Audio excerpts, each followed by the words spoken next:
Hi everyone, this is KJ Vlogs, a Filipino actor based here in Kingdom of Saudi Arabia, and welcome back to my channel. Agad-agad, gawa natin yung reaction video, yung mga sentimento na naman natin for today's video. Ang inyong mga concerns, ang inyong mga sasagutin natin to isa-isa, yung mga tanong ninyo dito for today's video. Aabangan natin. Babasahin natin yung mga tanong ninyo dito ha for today's video. Tama po yan, huwag banggitin nila, baka sumikat sila. Totoo yan. Totoo. Kaya nga ginagaya nila yung tekniko. Ginagaya nila, ako naman kasi, napakagaga.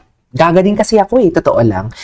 Binisto ko yung strategy ko dito. Sarili kong strategy, binisto ko na sabi ko, i-content nyo ko para na, ayan tuloy, hindi ako kinontent. Si Madam Pickles lang. Hindi ko kasi talaga ka-level si Madam Pickles. Tanggap ko na yon. Mas maganda talaga si Madam Pickles sa akin. Charis! Di ba si Madam Pickles, sabi ko nga sa live, nag-usap-usap kami, ayaw ko kung kailan sila mag-live, gusto ko ulit mag-join. Kasi alam ko na ka-screen record yun, nakikinig sila. Ang mga bashers doon, na nag-live. And alam ko lang ha, 'di ba? Gusto ko lang talagang what you call this? Gusto ko lang talagang gusto kong sumali sa live nila and everything. Actually, hindi talaga nila ako ginagamit as content. Siguro, ayaw talaga nila ako bigyan kahit alikabok man lang ng kanilang followers. Kasi natatakot sila pag ang followers sila ma-curious.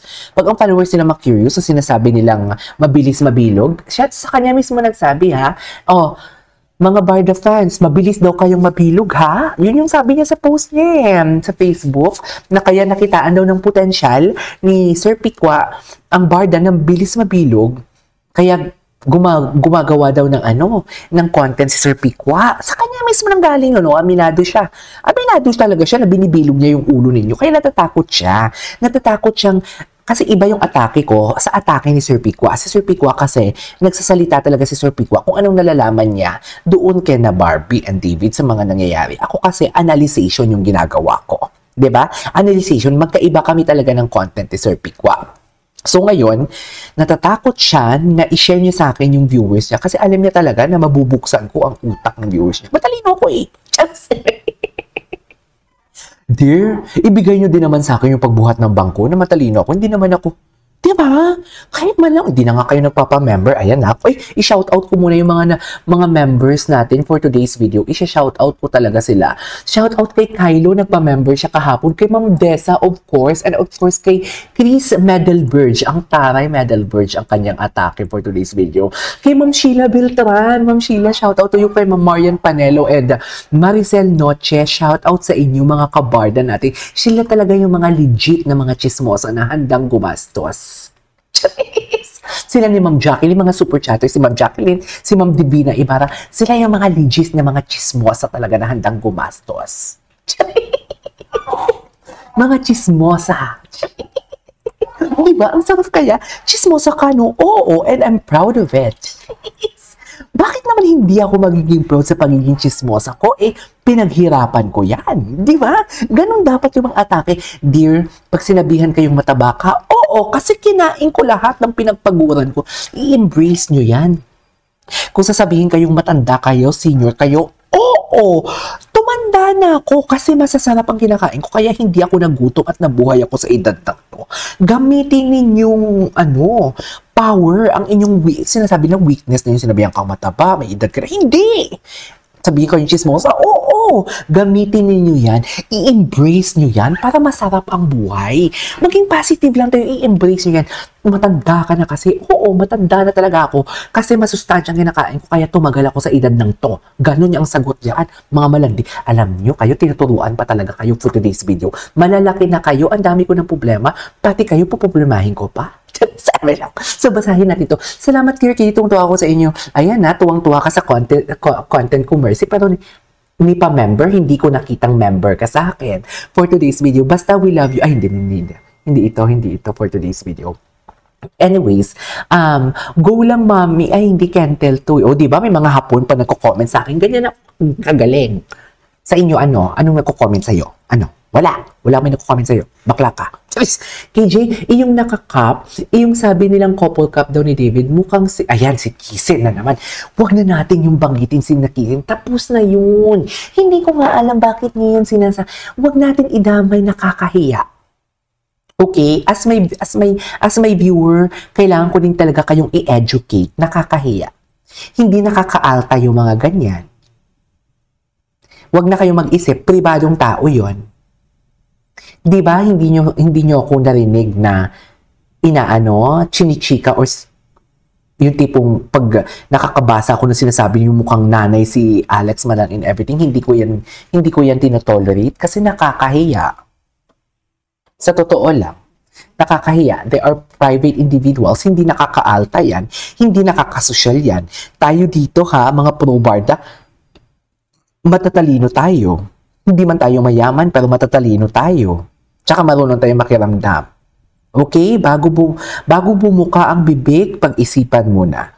Sabi ko nga sa inyo, don't make decisions when you're mad. Don't make promises when you're happy. Kasi eventually, pagsisisihan nyo yan. Whether masaya kayo or malungkot, ay, bakit ko nasabi yung magdodonate ako ng lechon? Kasi sa overexcite mo, nasabi mong magdodonate ka ng lechon sa reunion mo, tapos wala ka naman palang anda. Ngayon, in order for you to fulfill that, gagawa ka ng problema, mangungutang ka para may pambili ng lechon. Kasi nag-promise ka kasi masaya ka, kaya ka nag-promise. Yan yung dapat yung isa lang alam. Diba? Pwede na ba ako maging teacher? Paki-comment. I-comment ninyo yan kung pwede na ako maging teacher for today's video. Diba? Wait lang, replyan ko lang to.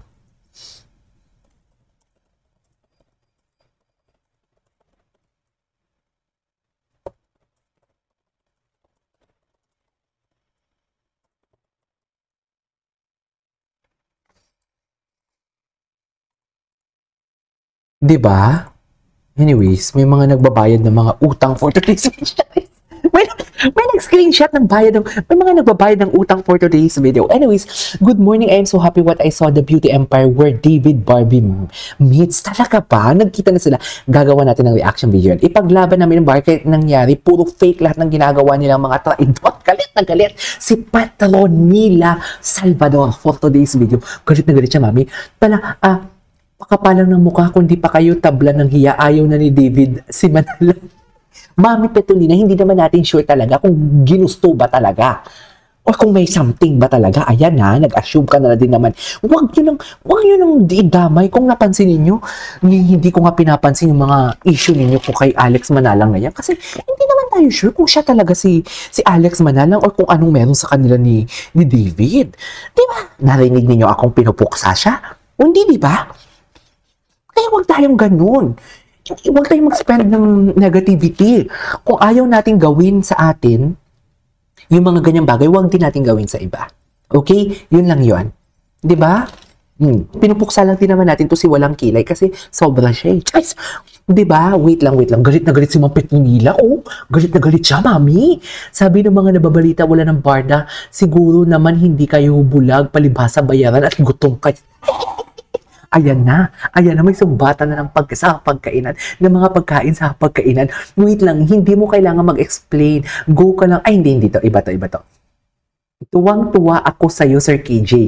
Lagi mong nasusuplap yung mga bobong bashers. They cannot put barda down. They cannot talaga. They cannot. Mahirap talaga, KJ, pag mahinang nila lang. Hindi naman masabing mahina ang tao kung tatanggapin natin to real man yan o maging future, maging real ang barda. Actually, totoo din naman di ba? Huwag lang tayo maging over-assuming for today's video.